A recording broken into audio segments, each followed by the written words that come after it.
አክብሮታይ ሰላምታችን በያላችሁበት ይድረስ የተወደዳችሁ የኢትዮ ፎረም ቤተሰቦች እነሆ የዕለቱን ዘገባዎቻችንን ከዚህ እንደሚከተለው ወደ እናንተ ማድረስ ጀመርን። አበይት ነጥቦቹን በቅድሚያ የጠቅላይ ሚኒስትሩ የፓርላማ ማብራሪያ ያነጋገረ ቀጥሏል። በትግራይና አማራ መካከል ግጭት ይፈጠር ዘንድ ፍላጎታቸው እንደሆነ በሚያመላክት መልኩ በተናገሩበት መድረክ የትግራዩን ጩኸት ሙዚቃችን ነው ሲሉም ተሰምቷል። መድረኩ ህዝብን ባንዳም አመጣውት ያሉትን እድገትም ሊገነዘብ ያልቻለ እያሉ የሰደቡበትም ሆኗል። ዝርዝሩ ተዘጋጅቷል። ሻቢያ ለብልጽግናው መሪ ምላሽ ሰጥቷል። የእስራኤል የጎላን ተራሮችን በማሳያነት አቅርበው መዛታቸው ለጦርነት ያላቸውን ፍላጎት ያሳያልን ብሏል። በፓርላማው ሲታይ የዋለው የብልጽግናና የመሪው ቀጣፊነትና አታላይነት ነው ብሏል። የኢሳያስ አፈወርቂ አስተዳደር ሰሙታላችሁ። የፋኖ ኃይሎች በአማራ ክልል ከባህር ዳር ከተማ ቅርብ ርቀት ባለ ቦታ ላይ ጥቃት ማድረሳቸውን ሲገልጹ የብልጽግናው መንግስት ደግሞ በጎንደር አቅራቢያ የድሮን ቅኝት አከናውኗል። ጠቅላይ ሚኒስትሩ ከፋኖ ጋር ድርድርን አማራጭ እንዳይደለ የሚቀበሉት የይቅርታ ንግግር መሆኑን መግለጻቸውም ይታወቃል። ይህንን የተመለከተ ሪፖርትም አዘጋጅተናል። ከትግራይና ወደ ትግራይ የሚደረጉ በረራዎች ዳግም ተጀምረዋል። ህወሓትን ማውገዝ የተሰኙ ሰልፎችም ቀጥሏል። ሌላኛው መረጃችን ነው። የኢራንና የአሜሪካ መሪዎች ለድርድር ሊቀመጡ መሆኑ ተነገረም። ዓለም አቀፍ የመገናኛ ብዙሃን ደግሞ አሜሪካ ኢራን ላይ ጥቃት ብትፈጽም ሊከሰቱ ይችላሉ ያሏቸውን መላምቶችን ዘርዝረዋል። የተወደዳችሁ የኢትዮ ፎረም ቤተሰቦች አብራችሁን ስትቆዩ እነዚህን እና ሌሎችን መረጃዎችን ታደምጣላችሁ። ሰናይ ቆይታ ይሁንላችሁ። የጠቅላይ ሚኒስትሩ የፓርላማ ማብራሪያ ያነጋገረ ቀጥሏል። በትግራይና በአማራ መካከል ግጭት ይፈጠር ዘንድ ፍላጎታቸው እንደሆነ የሚያሳይ የተባለለት ንግግራቸው ላይ የትግራዩን ጩኸት ሙዚቃችን ነው ሲሉም ተደምጧል። ህዝቡን ባንዳም አመጣሁት ያሉትን እድገትንም ሊገነዘብ ያልቻለ እያሉ ሲሰድቡም ተሰምተዋል። የብልጽግናው ፕሬዝዳንት ህዝቡ እንዴት ይህንን ታምር የሆነ እድገትን እያመጣሁለት አልተረዳኝም፣ የኑሮ ውድነቱን አቃልዬ እንዴት አያደንቀኝም፣ ይህንን ሁሉ የድሃ ቤት እየሰራሁ እንዴት ሙገሳ ቀርብልኝም እያሉ በየንግግራቸው መካከል ምሬት ሲያቀርቡ ነው የዋሉት። እየመጣ ያለው ለውጥ የማይታየው አንድ ዜጋ ካለ ያሳዝናል። 7 ቀን ቀንና ማታ በየጥሻ ውስጥ የምንዞረው ይሄ የማያስደንቀው ኢትዮጵያዊ ስለ ኢኮኖሚ የሚያወራ ሰው ዝም ቢል ይሻለዋል። የሚታይ መሻሻል ያለው እኛ ጋር ነው። ይሄ እውነት ነው። ምንም የሚካድ ጉዳይ አይደለም። ከጎረቤት ሀገራት ጋር እንኳን ሲነጻጸር የኢትዮጵያውያን ዜጎች ደሞዝና ገቢ ያለው ልዩነት እየታወቀም ነዳጅና መብራት፣ ውሃና ሸቀጦች ከጎረቤት ሀገራት በእጥፍ የቀነሰ ዋጋ እያቀረብን ነው የሚል ማነጻጸሪያ አድርገው የሚያቀርቡ መሪ ያላት ኢትዮጵያ ፓርላማ ውስጥ የአንድ አካባቢ ማህበረሰብ እየጠፋን ነው ጩኸትም ሙዚቃችን ነው ሲባልበት ውሏል። የብልጽግናው ፕሬዝዳንት 1 ሚሊዮን ተፈናቃይ በረሃብና በበሽታም በሞትና በህይወት መካከል ያለበትን የትግራይ ክልልን ደሞዝም ሸቀጥም ነዳጅም ከልክለው ከህወሓት ጋር እየተነታረኩ እያደቀቁት ያለን ህዝብ እዛ አካባቢ ያላችሁ ሰዎች ትንኮሳችሁ ጩኸታችሁም ሙዚቃችን ነው ያሉበት ማብራሪያ ነው ያቀረቡት። ዶፍ ደፍሮ መብረቅ ደፍሮ የወፍ ጩኸት ሲሆን እንደ ሙዚቃ ያየው ይሆናል እንጂ የወፍ ጩኸትን ፈርቶ ከማሳው አይከለከልም አይቀርም። የዚህ መንግስት ታሪክ ይኸው ነው። አሁን ያለው ድምጽ እንደ ወፍ ድምጽ ነው። ዝናቡ መብረቁን አልፈነዋል። ማንኛውም መጠነኛ ትንኮሳዎች እንደ ወፍ ድምጽ ከማስተናገድ ያለፈ ድካም አይኖርም። የዓለም አቀፍ የመገናኛ ብዙሃንን ትኩረት ጭምር የሳበውና በርካታ ምላሾችም የተሰጠበት ንግግራቸው ግን የቀደመው የጥፋት አጋራቸው ሻቢያን ጭፍጨፋን የፈጸመ ዘራፊና የጦር ወንጀለኛ አድርገው ያቀረቡበትና እሳቸውን ደግሞ የትግራይ ህዝብ ሲከላከሉ እንደነበር የተናገሩበት ነው። በዚህም የተነሳ ጋብዘው ካስገቡት ሻቢያ ጋር መጣላታቸውን ሲገልጹ ሽረን ማስለቀቅ ስንጀምር ጸቡ ተጀመረ፣ አክሱም ወጣት ሲረሸን ተፋፋመ፣ አድዋ ላይ ተጋጋለ፣ አዲግራት ላይ ጫፍ ደረሰ በሚል ያቀረቡበትም ሆኗል። የሻቢያ ወታደሮች መቀለ ገብተው እንዳያወድሙ ተከላክለናል ሲሉ ማክለዋል። ሽሬን ስለቅ ከኋላ ይገባሉ፣ አክሱም ስለቅ ከኋላ ይገባሉ። አሁን መቀሌ ስንገባ ደግሞ ገብተው ትልቁን ከተማ ዳሜጅ ያደርጋሉ ብለን ከነሱ ጋር ካሁን በኋላ ከውቅሮ እናልፋለን ብትሉ ወያኔ ትተን ወደ እናንተ ነው የምንዞረው ውጊያው ብለን ውቅሮ ላይ የሚጠብቅ ፎርስ አስቀምጠን ነው መቀሌ የገባ ነው እንዳያልፉ ማለት ነው። የጠቅላይ ሚኒስትሩ ይህን ንግግር በአግባቡ የሚገልጸው ሁነት ራሳቸው ያደረጉት ትናንት ምን ብዬ ነበር ቀርቷል ሲሉ የተናገሩት ይመስላል። እፍታ ነው።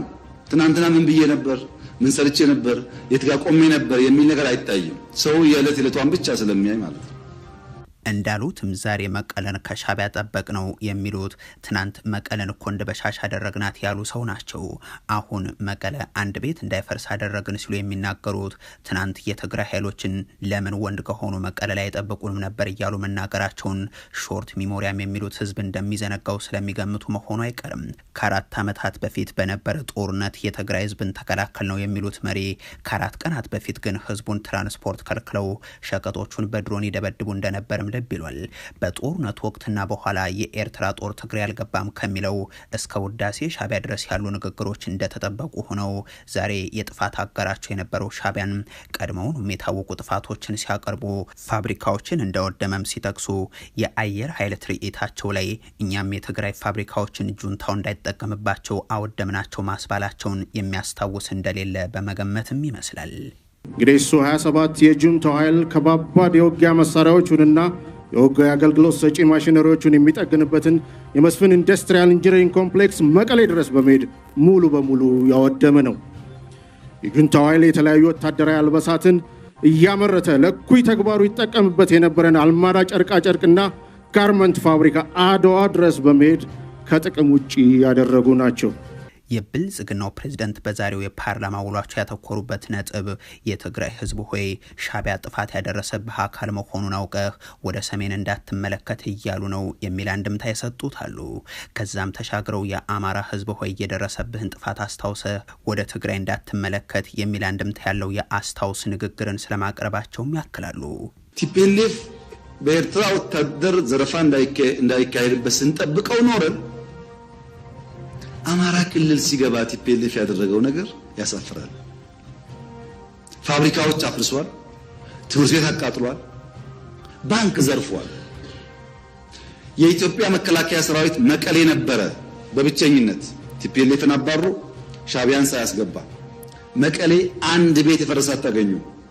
እንዲህ ያለውን የጠቅላይ ሚኒስትሩ ንግግር የኦህዴድ ብልጽግናዎች የሰሜኖቹ ጥምረት እየመጣብን ነው በሚል በተለያዩ መድረኮች ከሚገልጹት ስጋት ጋር አያይዘው የሚያነሱ ሰዎችም ምላሽ እየሰጡበት ያለ ሆኗል። ሻዕቢያ ለብልጽግናው መሪ ንግግር ምላሽ ሰጥቷል።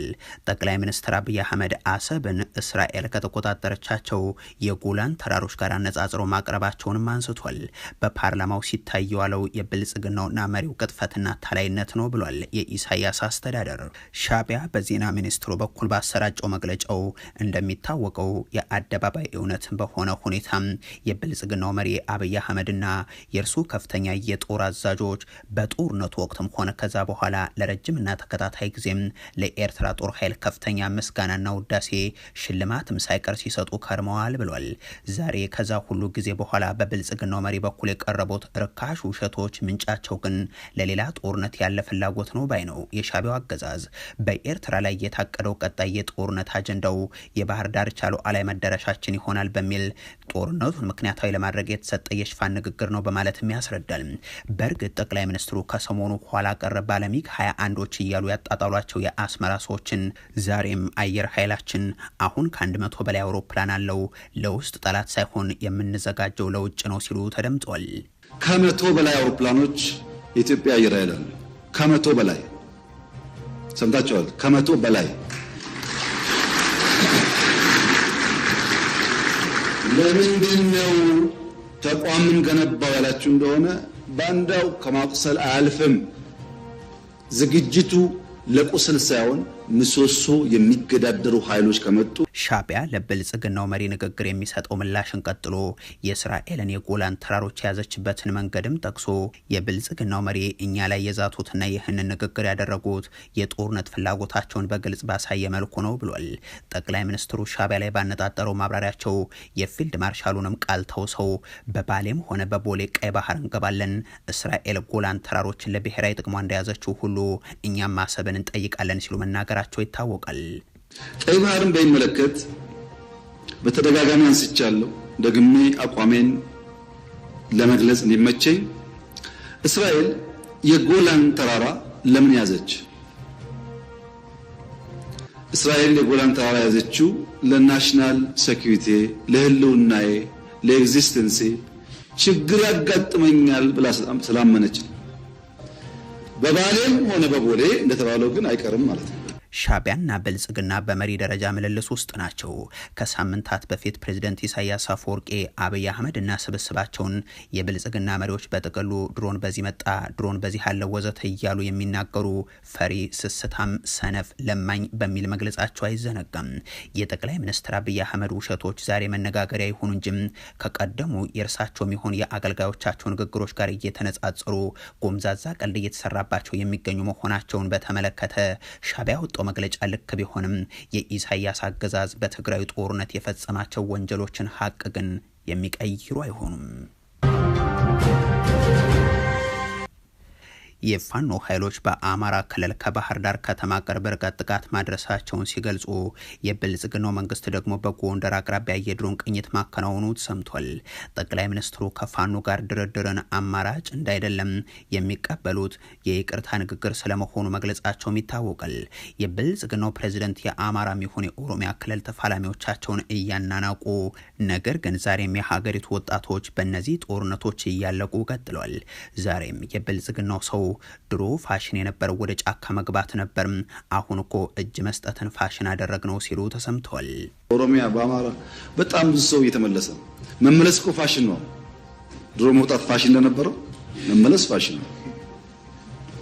እንዲህ ያለ አማራጭ የሚያቀርቡ ነፍጥ ያነሱ ኃይሎችን ደናቁርት እያሉ የሚናገሩት አብይ ያፈነገጡ ግለሰቦች ጋር ከመነጋገር ስለምን ከአማራ ፋኖ ብሔራዊ ንቅናቄ ጋር አትደራደሩና የክልሉ ጦርነትን ማታስቆሙም የሚለው ጥያቄ ደግሞ በፓርላማ ቀርቦላቸዋል። እሳቸው ግን ይቅር እንደሚሉ ጠቅሰው የተለመደውን ለመነጋገር ክፍት ነን የሚልን ገለጻ ማሰምተው የድርድር ጥያቄን ግን ገፍተው የፋኖ ኃይሎችን ያደረጃጀት ስያሜን ማጣጣላቸው ይታወሳል። ዳቦም ይንድፎ ሰላም እስከፈለገ ድረስ ለመነጋገር ይቅር ለማለት ለማቀፍ በመንግስት በኩል ዝግጁ ነን። የስንዴ ዳቦ ጧት ተነስቶ ቂጣ፣ ቀጥ ተነስቶ አምባሻ፣ ማታ ተነስቶ ድፎ በሆነ ቁጥር ግን አቋማችን አይቀያየርም ማለት ነው። ብልጽግና አሁንም የክልሉ ጦርነት ብቸኛው መፍቻ መንገድ እጅ መስጠት ነው ብሏል። የድርድር አጀንዳም ከሸልፎ ከተነሳ ሰነባብቷል። አዲስ የተፈጠሩ የፋኖ አንድ አደረጃጀት አሁን ላይ ከድርድር ጋር በተያያዘ ምን አቋም አለው በሚል በቅርቡ ጥያቄ ከቀረቡላቸው የፋኖ አመራሮች መካከል አንዱ የሆኑት አስረስ ማረም አንድ ድርጅትን የፈጠር ነው ለድርድር ብለን አይደለም ለማሸነፍ ነው የሚል ምላሽ ነበር የሰጡት። የድርድርን ጉዳይ በተመለከተ ወደፊት አጠቃላይ ተለዋጭ ሁኔታዎችን አይቶ የድርጅቱ የበላይ አመራር የሚያሳልፍበት ጉዳይ የሚሆን ነው ሲሉ መናገራቸውም ይታወሳል። በእንዲህ ያለ ሁነት ውስጥ ባለው በክልሉ በመጠን መሻሻል ያሳዩ እንጂ የሚፈጸሙ ጥቃቶች ግን አሁንም መቆሚያ ያገኙ አልሆኑም። የፋኖ ኃይሎች ትናንትና ዛሬ ከባህር ዳር ቅርብ ርቀት ባሉ ስፍራዎች ላይ ጥቃት ማድረሳቸውን አሳውቋል። ወንዳጣ፣ እሪ በከንቱና ጭንባ ተብለው በሚጠሩ ስፍራዎች በጉዞ ላይ በነበሩ የመንግስት ኃይሎች ላይ አደረስ ነው ያሉት ጥቃት ያስከተለው ጉዳትን በተመለከተ በዝርዝር ባይገለጽም ከክልሉ ዋና ዋና ከተሞች ውስጥ አንዷ በሆነችው ጎንደር አቅራቢያ በተለይም አዘዞ ድረስ ደግሞ የድሮን ቅኝት ስለመስተዋሉ መረጃዎች ያመለክታሉ። ትናንት በሰሜን ወሎ ዞን ፍላቂት ገረገራ እንደዚሁም በምዕራብ ጎጃም ዞን ደንበጫም ዋድ አካባቢ የነበሩ ጥቃቶችና ውጊያዎችም ከፍ ያለ ሰብአዊ ጉዳትን ያስከተሉ እንደነበሩ የሚዘነጋ አይሆንም። ከትግራይና ወደ ትግራይ የሚደረጉ በረራዎች ዳግም ተጀምረዋል። ህወሓትን ማውገዝ የተሰኙ ሰልፎችም ቀጥለዋል። ላለፉት ቀናት ትግራይን በተለይም ደግሞ በሰሜን ምዕራብ አቅጣጫ በሚያዋስኑ አካባቢዎች ውጊያ ተደርጎ ሰብአዊ ጉዳት ማጋጠሙ፣ መሀል ትግራይ ውስጥ ደግሞ የድሮን ጥቃት ደርሶ እንደነበርም የሚታወስ ነው። እነዚህ ግጭቶች በአመዛኙ ላለፉት 3 ቀናት ቆመዋል። ይሁን እንጂ ከብልጽግናው መንግስት ድጋፍ የሚደረግላቸው ራሳቸውን የትግራይ ሰላም ኃይል እያሉ የሚጠሩ አካላት በኩል በሚንቀሳቀሱት በአፋር ድንበር አካባቢም ዛሬም የመሳሪያ ድምጽ ይሰማ እንደነበር መረጃዎች ያመለክታሉ። እንዲያም ሆኖ ሙሉ በሙሉ ከመታደግ በመጠኑም ይሻሉ የነበሩ አገልግሎቶች በትግራይ ክልል ከቀናት ሙሉ ለሙሉ ክልከላ በኋላ እንደገና ተመልሷል። የኢትዮጵያ አየር መንገድም ወደ ትግራይ ክልል ከተሞች ለቀናት አቋርጦት የቆየውን ዕለታዊ በረራውን ዛሬ ጠዋት በድጋሚ ጀምሯል። አየር መንገዱ ዛሬ ጠዋት ከአዲስ አበባ ወደ መቀለ በረራ ያደረገ ሲሆን ወደ ሌሎች ከተሞችን በረራዎች ለመንገደኞች ክፍት መሆናቸውን ገልጿል።